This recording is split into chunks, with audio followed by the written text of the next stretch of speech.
जन समस्याओं को लेकर एक्टिव हुए सीएम धामी। मतदान के बहिष्कार पर सीएम ने तलब की रिपोर्ट। प्रमुख सचिव आरके सुधांशु तलाशेंगे नाराजगी की वजह।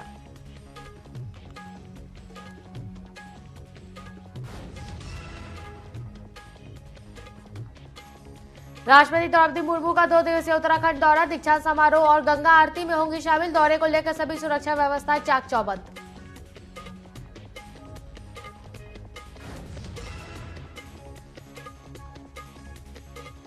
उत्तराखंड के जंगलों में लगातार धधक रही आग। सारी गांव के जंगल में आग लगने से कई हेक्टेयर जंगल जलकर खाक।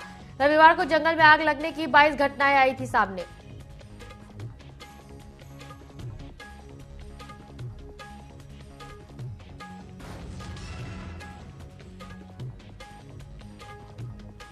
उत्तराखंड की मुख्य सचिव राधा रतूड़ी पहुंची केदारनाथ धाम। पुनर्निर्माण कार्यों का लिया जायजा। मास्टर प्लान के फेज 2 के तहत 21 प्रोजेक्ट की प्रगति की समीक्षा की।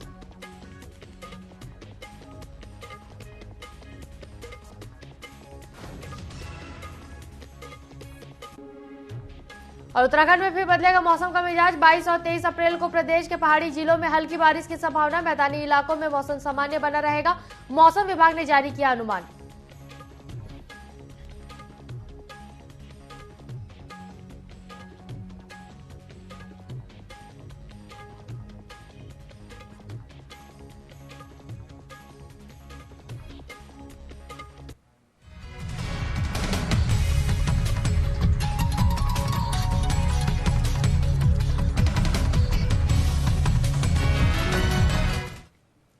नमस्कार, न्यूज अपडेट में आपका स्वागत है। मैं हूं आपके साथ सिमरन मिश्रा। बढ़ते हैं खबरों की ओर।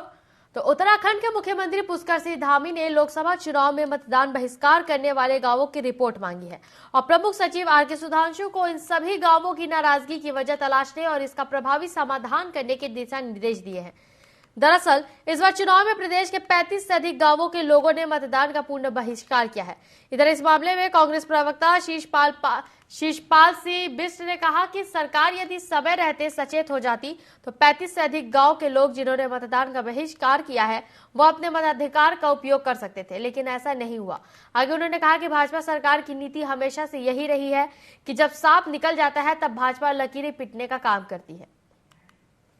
देखिए, मुख्यमंत्री पुष्कर सिंह धामी का बयान आज अखबारों में छपा है कि उन्होंने उन 35 गांवों की फाइल तलब की है जिन्होंने जो है लोकतंत्र के महापर्व में अपनी हिस्सेदारी सुनिश्चित नहीं की। लेकिन मुख्यमंत्री इतनी देर से क्यों जागे? अब पछताए क्या होते जब चिड़िया चुग गई खेत। आप समय रहते अगर जाग जाते और आप इन 35 गांवों के लोगों की समस्याओं को सुन लेते, उनको बुला करके उसका समाधान निकालते तो निश्चित तौर पर वो लोकतंत्र के महापर्व में अपनी भागीदारी सुनिश्चित कराते और ये लोकतंत्र के लिए भी अच्छा रहता।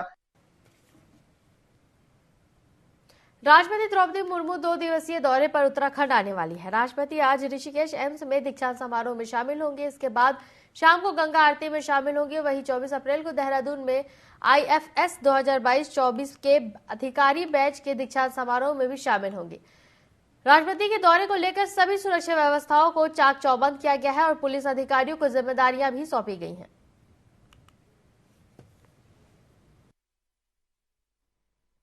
कल 23 और 24 को 2 दिवसीय जो है महामहिम राष्ट्रपति जी का यहाँ देहरादून में भ्रमण प्रोग्राम है, तो उसके लिए आज जो है पूरी ब्रीफिंग की गई। जवानों को सुरक्षा के इंतजाम बताए गए और साथ ही जो है रिहर्सल भी कराया गया। तो हम पूरी जो विजिट है उसको पूरी की बात सकुशल शांतिपूर्ण ढंग से कैसे संपादित हो इस संबंध में चर्चा करके ये रिहर्सल इत्यादि आयोजित की गई है और टाइम टू टाइम जो जैसा महामहिम का प्रोग्राम है उसी के अकॉर्डिंगली या जो राष्ट्रपति भवन से जो प्रोग्राम आए हैं उसमें किसी भी तरह का कोई हेरफेर न हो।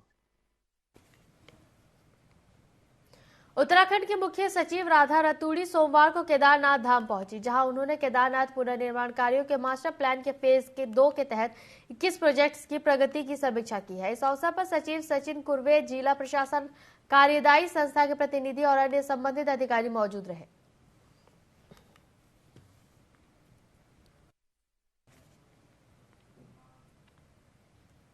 उत्तराखंड में इस बार लोकसभा चुनाव का मतदान प्रतिशत कम रहा है। इस बार मतदान सिर्फ 57.25% ही रहा है। इसके पीछे क्या कारण रहा है, इसको लेकर अब चुनाव आयोग आकलन करने में जुटा हुआ है।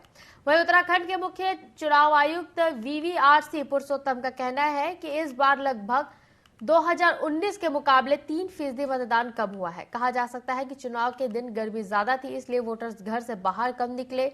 साथ ही करीब 130 गांवों के लोगों ने चुनाव का बहिष्कार किया। इसका कारण मतदान प्रतिशत में कमी आई है।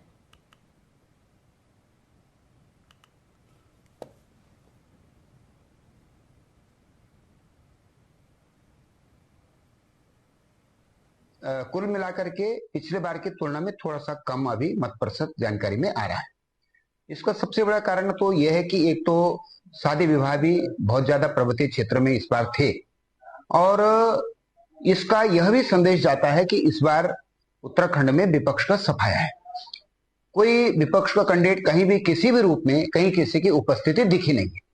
एकमात्र राजनीतिक दल अगर फील्ड में था, मैदान में अगर कोई था, तो केवल भारतीय जनता पार्टी थी।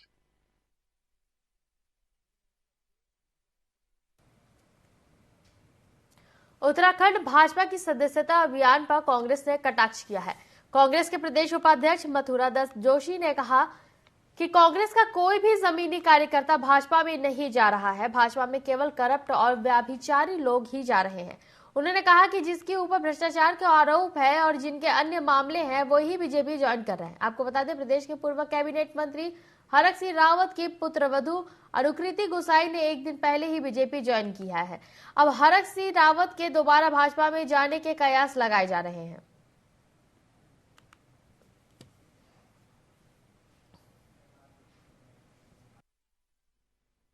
अत्याचारी, व्यभिचारी, भ्रष्टाचारी जो जिस पर ईडी का छापा पड़ रहा है वही तो जा रहा है। कांग्रेस का कार्यकर्ता जाते हुए देखा आपने? कोई हमारा कोई बूथ का कार्यकर्ता तो गया नहीं।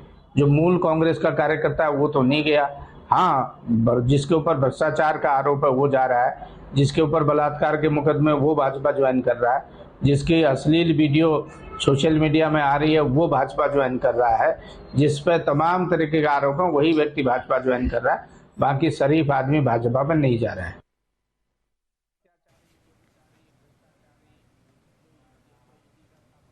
पौड़ी में कांग्रेस के पूर्व मंत्री डॉक्टर हरक सिंह रावत का प्रदेश सरकार के खिलाफ बड़ा बयान सामने आया है।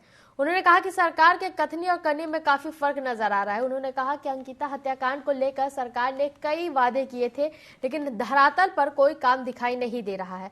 आगे कहा कि सरकार नर्सिंग कॉलेज डोब श्रीकोट का नाम अंकित भंडारी के नाम पर करने की घोषणा की थी, वही वीआईपी के नाम पर खुलासा नहीं हो पाया है। ये सरकार ने अंकिता के माता पिता को न्याय दिलाने का भरोसा दिलाया था, लेकिन अभी तक अंकिता के माता पिता न्याय के लिए भटक रहे हैं। सरकार के उनके पास क्योंकि इस समय कोई मुद्दा नहीं है, तो ये मुद्दाविहीन बातें, किसी का भी नाम लो, किसी के ऊपर भी आरोप लगा लो।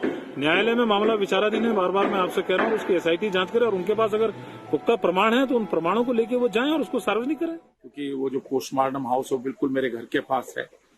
तब DGP ने भी, मुख्यमंत्री ने भी उसके माँ बाप को फोन करके कहा था कि हम न्याय दिलाएंगे। आज तक न्याय नहीं मिला।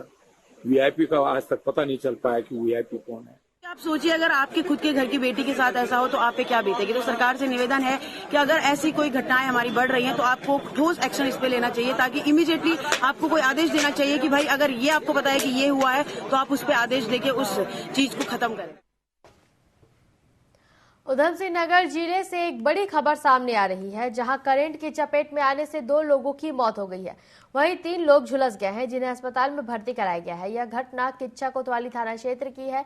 बताया जा रहा है कि सभी खेत में फसल की निराई कर रहे थे, तभी अचानक खेत की बाउंड्री पर से गई तार बाड़ में करंट फैल गई, जिसकी चपेट में आने से एक महिला मजदूर की समेत 2 लोगों की मौत हो गई है।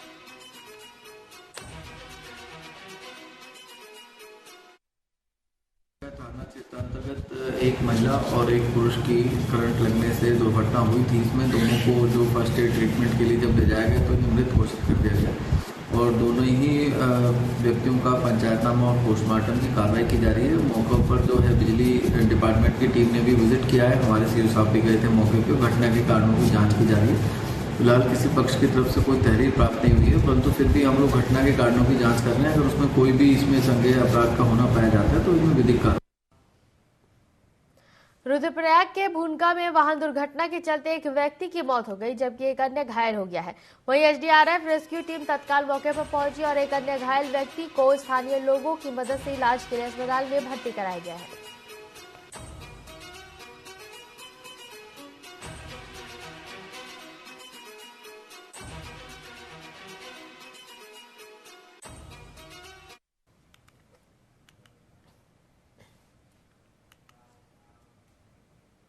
उत्तराखंड के हरिद्वार से मारपीट का एक वीडियो सोशल मीडिया पर वायरल हो रहा है, जिसमें 6 बदमाश एक युवक की पिटाई करते नजर आ रहे हैं। यह वीडियो ज्वालापुर कोतवाली क्षेत्र का बताया जा रहा है और जहां कहासुनी के बाद आरोपी ने अपने अन्य 5 साथियों के साथ मिलकर ज्वालापुर की जुट्स कंट्री में घुसकर युवक की पिटाई कर दी। वहीं पुलिस ने पीड़ित की शिकायत के बाद आरोपियों के खिलाफ मामला दर्ज कर जांच शुरू कर दिया है।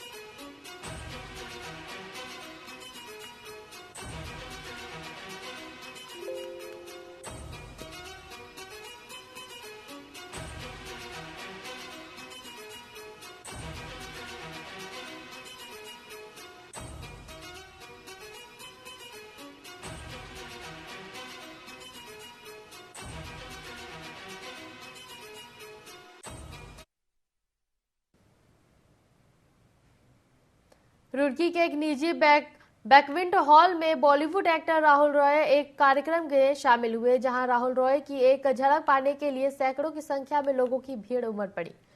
इस दौरान राहुल रॉय ने लोगों के साथ सेल्फी भी खिंचवाई और अपनी फिल्म आशिकी के मशहूर गीत के बोल भी गुनगुनाए। कार्यक्रम आयोजक देवेंद्र कुमार शर्मा ने बताया कि उनके प्रोडक्ट की लॉन्चिंग पर राहुल रॉय रुड़की पहुंचे हुए थे।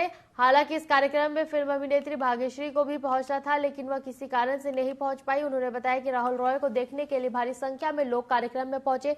इसके लिए उन्होंने नगर की जनता का आभार भी व्यक्त किया।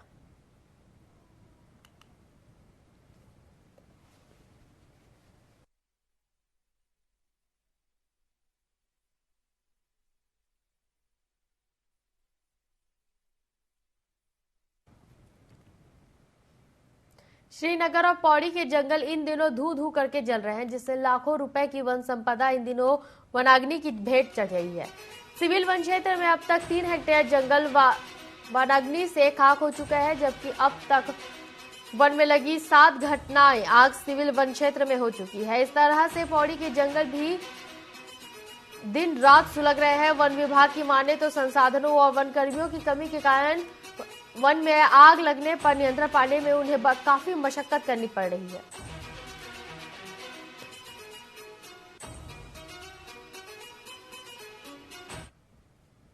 इसमें तो सब प्रयास दिन रात लगे हुए हैं। हमारी फायर ड्रिल टीम जा रही है और मौके पे जहां आग की सूचना मिल रही है, अलर्ट आ रहा है, वहां पे पहुंच के हम आग को बुझा रहे हैं, काबू कर रहे हैं। और जब तक ये तापमान आजकल बहुत बढ़ रहा है, इसमें ज्यादा आग लगने की संभावना बढ़ी हुई है, तो इसको देखते हुए हम सब अलर्ट हैं, मेरे कर्मचारी भी अलर्ट हैं।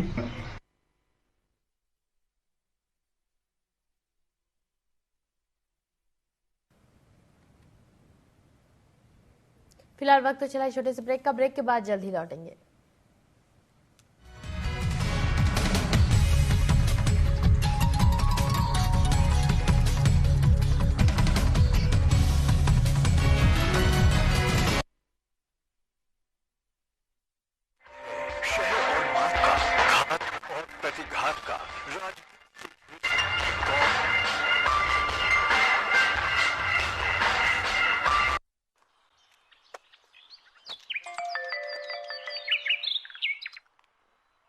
देख देख बाबू, हमारे खाता में बचत के अंतर राशि आए है। हाँ बेटा, पूरा प्रदेश में सरकार है 44,000 करोड़ किसान मन ला दे, और सब ले ज्यादा पूरा देश में धान की कीमत घलो देवा थे। अबे तो सब कथे बाबू, जेन बनाए हैं तेने सवारी, हम सब के वोट मोदी ला जाही। जेन बनाए हैं तेने सवारी, हम सब के वोट मोदी ला जाही। ये शाम ढल चुकी, अब मैं सूरज से डरकर है। जानिए एक तलबगार सच का, अरसे से सुनना बड़ा बाजार है। कहीं रुदन है, कहीं घुटन है, हर कदम है संग्राम। जो इन तूफानों में ठहर सके वही विश्वास का हकदार है। देखते रहिए June 24 मोहित साहू के साथ।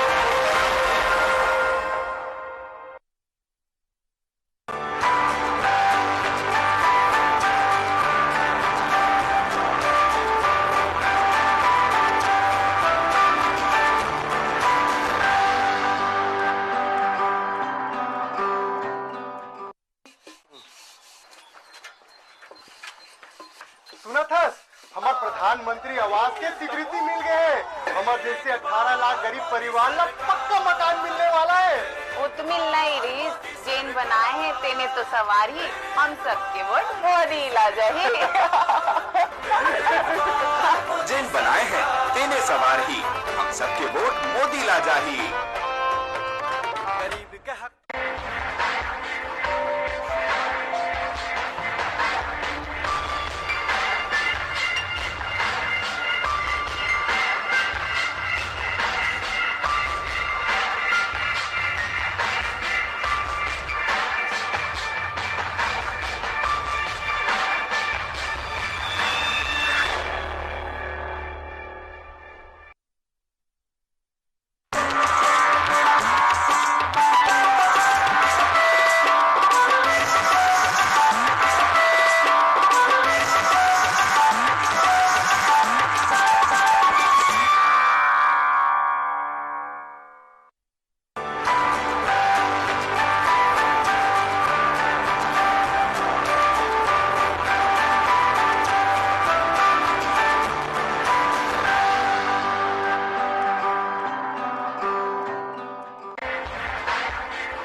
इन्होंने देख तो देख महतारी वंदन योजना के खाता में 1000 रुपया है।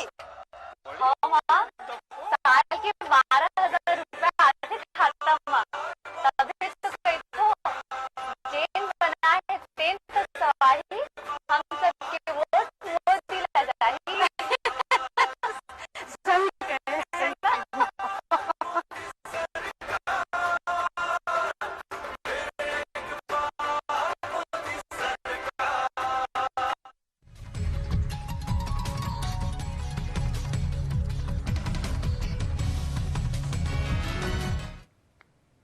ब्रेक के बाद आपका स्वागत है। बढ़ते हैं खबरों की ओर। तो टिहरी के नरेंद्र नगर पालिका में विश्व पृथ्वी दिवस पर शिक्षा विभाग के विज्ञान प्रकोष्ठ के सौजन्य से जिला स्तरीय कार्यक्रम आयोजित किया गया। इस कार्यक्रम में छात्र छात्राओं ने बढ़ चढ़कर हिस्सा लिया। मुख्य अतिथि और जिला के मुख्य शिक्षा अधिकारी शिव प्रसाद सेमवाल और खंड शिक्षाधिकारी ओम प्रकाश वर्मा ने दीप प्रज्वलित कर कार्यक्रम का शुभारंभ किया। इस दौरान भाषण, वाद विवाद, कविता, विज्ञान, ड्रामा और पेंटिंग की प्रतियोगिताएं आयोजित की गई। वहीं विजेताओं को मुख्य शिक्षा अधिकारी शिव प्रसाद सेमवाल, जिला विज्ञान समन्वयक अलख नारायण दुबे और प्रधानाचार्य पंकज ड्यूंडी ने प्रमाण पत्र के साथ पुरस्कार देकर सम्मानित किया।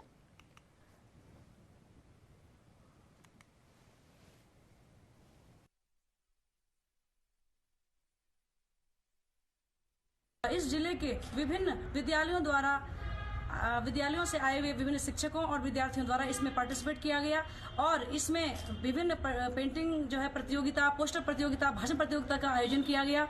बच्चों ने बढ़ चढ़ के भाग लिया और ग्लोबल वार्मिंग जिससे पृथ्वी जो है आज जो है इस खतरे के निशान पे जा चुकी है, इसके कारणों पर, इसके निवारणों पर हमें विचार किया गया, बच्चों को जानकारी दी गई और हमने ये शपथ ली कि हम जो है पृथ्वी को ग्रीन बनाने में अपना योगदान देंगे।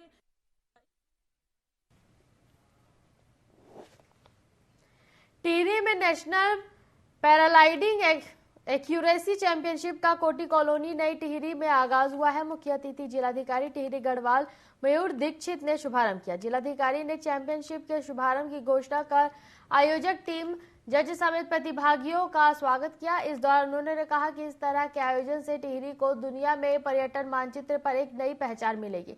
इस चैंपियनशिप में भारत के लगभग 15 राज्यों के 105 प्रतिभागियों ने पंजीकरण करवाया है। प्रतियोगिता के प्रथम दिवस विभिन्न प्रदेशों के 72 प्रतिभागी प्रतिभाग ले रहे हैं, जिसमें 8 महिलाएं भी शामिल हैं। डिफरेंट लेवल्स की टेस्टिंग है और धीरे धीरे हम देख रहे हैं कि जो लोग पहले अन्य राज्यों में ये टेस्टिंग या कंपटीशन कराते थे वो टिहरी लेक के आसपास यहाँ पे आ रहे हैं, क्योंकि यहाँ पर विंड कंडीशंस और जो हिल्स हैं वो काफ़ी अप्रोप्रिएट हैं, जैसे एक्सपर्ट बताते हैं। तो निश्चित तौर पे उत्तराखंड के युवाओं के लिए और साथ ही देश के सभी युवाओं के लिए जो एडवेंचर स्पोर्ट्स में इंटरेस्ट रखते हैं उनके लिए डेस्टिनेशन आगे जाके बहुत अच्छा कार्य करेगी। और पर्यटन विभाग जो राज्य सरकार के हैं और साथ ही THDC के सहयोग से इसमें और भी हम इम्प्रूवमेंट करने का प्रयास। चंपावत जिले के टनकपुर क्षेत्र में इन दिनों हाथी का आतंक जारी है। हाथी रात में जंगल से निकलकर ग्रामीण क्षेत्र में आकर ग्रामीणों को रखा हुआ अनाज, खेतों में गन्ना और केला खाकर उन्हें नुकसान पहुंचा रहा है।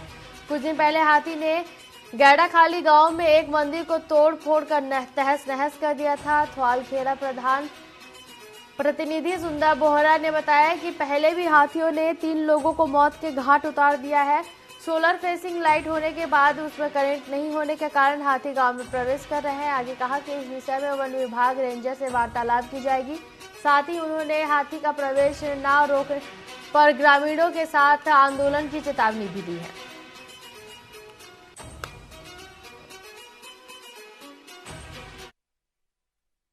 थवालखेड़ा में हाथी का कई दिनों से बहुत ही आतंक फैला रखा है और शाम होते ही गांव में घुस जा रहा है। कई लोगों की यहाँ पहले भी 3-4 लोगों की गांव में ही हाथी द्वारा दुर्घटना हुई है। फसल वगैरह और आम लीची के पेड़ कई आए दिन रोज जो है उनमें क्षति पहुंचा रहा है।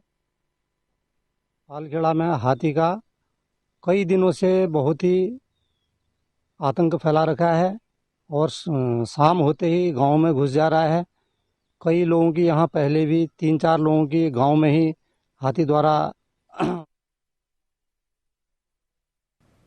हल्द्वानी में गर्मी शुरू होते ही पेयजल किल्लत लगातार बढ़ रही है। ऐसे में जिलाधिकारी ने जल संस्थान के अधिकारियों को सख्त निर्देश देते हुए कहा है कि पानी की किल्लत को दूर करने के लिए जल संसाधन विभाग, जल निगम और विद्युत विभाग आपसी समन्वय के साथ काम करे। वहीं जिलाधिकारी वंदना सिंह ने बताया कि जिन इलाकों में पेयजल के पंप सेट खराब है वहां टैंकर के माध्यम से पानी पहुंचाने के दिशा निर्देश दिए गए हैं। साथ ही जिन इलाकों में ट्यूबवेल खराब है वहां स्पेयर में पंप या स्टेबलाइजर रखे जाने की व्यवस्था की गई है, ताकि लोगों को पेयजल की किल्लत की परेशानी का सामना न करना पड़े।